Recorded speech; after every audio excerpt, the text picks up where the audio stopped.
संसद भवन से एक बहुत बड़ी सुरक्षा की चूक की खबर सामने आई है, जिसमें गैलरी के अंदर एक शख्स जो है वो कूद गया और सांसदों ने ही तत्परता दिखाते हुए उसको हिरासत में ले लिया, उसको पकड़ लिया। दो व्यक्ति बताए जा रहे हैं, जिसमें एक महिला है और एक जेंट्स है, जिनको सुरक्षा बलों के हवाले कर दिया गया। और उसके बाद आप देख सकते हैं टीवी स्क्रीन पर संसद के अंदर जब यह पूरी घटना घटी, क्योंकि स्मोक बम का भी इस्तेमाल किया गया।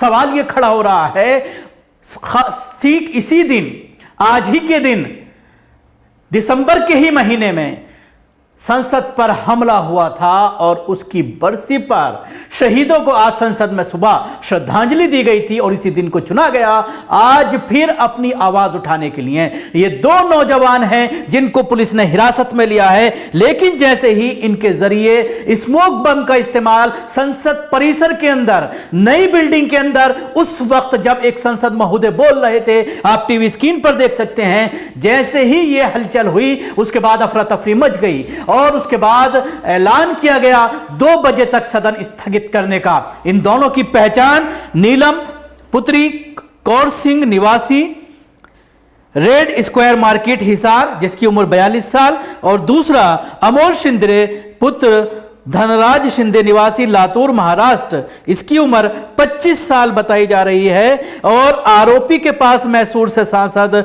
बीजेपी के जो सांसद है प्रताप सिन्हा का गेस्ट पास बरामद हुआ है।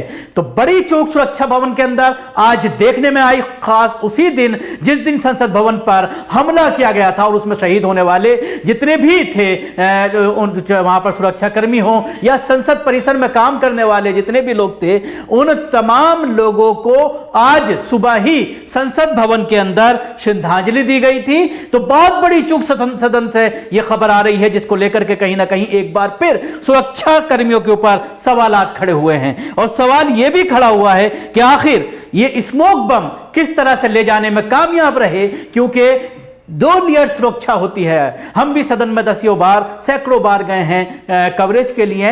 तो पहले तो मेन गेट पर पूरी तरह से आपको सुरक्षा से गुजरना पड़ता है। मेटल डिटेक्टर्स के अलावा वहां पर पुलिसकर्मी होते हैं, पूरे बदन को आपका चेक किया जाता है, कहीं कुछ लेकर तो नहीं जा रहे हैं। और फिर जब परिसर के अंदर जा रहे होते हैं संसद भवन की, तो वहां पर भी सुरक्षा कर्मी चेक करते हैं, वहां पर भी जो है मेटल डिटेक्टर लगे होते हैं। तो बड़ा सवाल है कि किस तरह से, जिस तरह से प्रधानमंत्री लगातार ये कहते हैं कि अब कोई भी सुरक्षा में चूक नहीं कर सकता, अब जो है वो देश जो है सुरक्षित हाथों में है, ये बार बार नारा प्रधानमंत्री मोदी के जरिए लगाया जाता है। लेकिन इसके बाद कहीं ना कहीं अधीर रंजन चौधरी, जो कांग्रेस के जो है सदन में नेता हैं, वो और उसके अलावा तमाम लोगों के, विपक्षी दलों ने कहीं ना कहीं इस सुरक्षा की चूक पर ऊपर सवालात खड़े किए हैं। और सवाल ये किया जा रहा है कि किस तरह से ये बम लेकर के ऐसा जिससे स्मोक होती है, आप देख सकते हैं टीवी स्क्रीन पर बाकायदा स्मोक हो गई।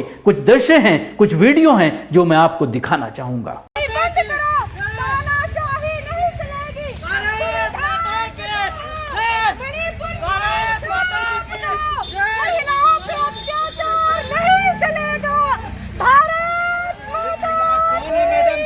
क्यों नारेबाजी कर रही हैं आप? तानाशाही बंद करो, इस तरह के नारे लगाए जा रहे हैं यहाँ पे।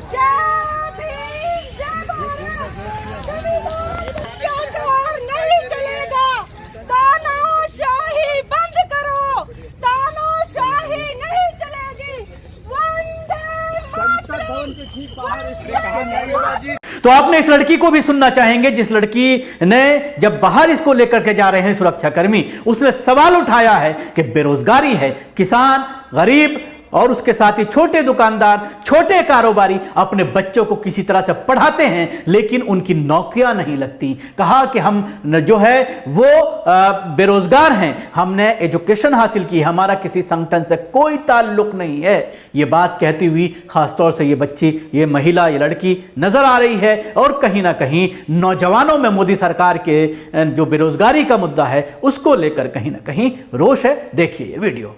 नीलम है और हर बंदा हमारी, तो ये जो पटाखे फोड़े आप लोगों ने, नारेबाजी की, क्या नाराजगी है आपकी? हमारी जो हमारी हमारी भारत सरकार है जो हम पे ये अत्याचार हो रहे हैं। हम अपनी हकों की जो बात करते हैं, लाठीचार्ज करके हमको अंदर डाला जाता है, टॉर्चर किया जाता है, तो हमारे पास कोई माध्यम नहीं कोई था डायरेक्ट वजह है, कोई वजह है, किसी संगठन से हैं आप? नहीं, हम किसी संगठन से नहीं है, आम जनता है, स्टूडेंट है हम, क्योंकि हम बेरोजगार हैं। हमारे माता पिता इतना काम करते हैं, मजदूर, किसान, छोटे व्यापारी, दुकानदार, लेकिन किसी की बात नहीं सुनी जाती। ये हर जगह हमारी आवाज को दबाने की कोशिश करते हैं। ये तानाशाही नहीं चलेगी, तानाशाही बंद करो, तानाशाही बंद करो, तानाशाही नहीं चलेगी। भारत माता की जय। इसके साथ ही इस घटनाक्रम के दरमियान बाहर जो मीडिया कर्मी, गोदी मीडिया के लोग थे, उनमें से टीवी 9 का पत्रकार हाथ में जो बम इस्तेमाल किया गया था उसको एक्सक्लूसिव करके दिखाता हुआ नजर आया। लेकिन उस बम को छीनने के लिए बड़ा मजा का खेज मामला सामने आया है कि तमाम मीडिया कर्मी और टीवी चैनल्स के जो पत्रकार वहां पर मौजूद थे आपस में भिड़ गए और टीवी 9 के पत्रकार से हाथ से इस जिस बम का इस्तेमाल किया गया था स्मोक के लिए, इसको स्मोक बम कहा जाता है, उस बम का जो खाली डब्बा था उसको दिखाते हुए एक्सक्लूसिव दिखा करते अपने आप को बाजी मारने की कोशिश की जा रही थी। लेकिन तमाम पत्रकार उस पर पिल पड़े और हाथ से छीनने की लगातार कोशिश की। लेकिन टीवी 9 का पत्रकार भी जबर निकला और उसने 1-1.5 मिनट और अपने चैनल पर इस बम के डब्बे को, जिसका इस्तेमाल किया गया था स्मोक के लिए, दिखा करके अपने आप की बढ़तरी दिखाने की कोशिश की कि टीवी 9 के पास यह एक्सक्लूसिव बम है जो इस्तेमाल किया गया है स्मोक के लिए, उसका खाली डब्बा है। और उसके बाद फिर दोबारा से पत्रकार उसके ऊपर पिल पड़ते हैं। टीवी स्क्रीन पर आप देख सकते हैं, बड़ा ही मजाकखेज मामला ये परिसर के अंदर सामने आया और लोग कहीं ना कहीं सवाल खड़ा करने लगे कि किस तरह से एक दूसरे से ये पत्रकार भिड़ रहे हैं। वो जो अपने आप को बड़ा सभ्य कहते हैं सिर्फ इसलिए कि वो बाजी मार ले जा रहा है, एक्सक्लूसिव फुटेज दिखा रहा है और बार बार टीवी स्क्रीन पर यह कह रहा है कि सिर्फ हमारे ही पास ये जो है उसका डब्बा जिसका इस्तेमाल किया गया था संसद परिसर के अंदर और संसद परिसर के बाहर हमारे पास एक्सक्लूसिव है, बार बार वो दिखाने की कोशिश करता है। तो ये बर्दाश्त नहीं होता बाकी और टीवी चैनल्स के पत्रकारों को, रिपोर्टर्स को, और वो उसके हाथ से छीनने की कोशिश करते हैं। लेकिन जहां तक ये पूरा मामला है इसमें अभी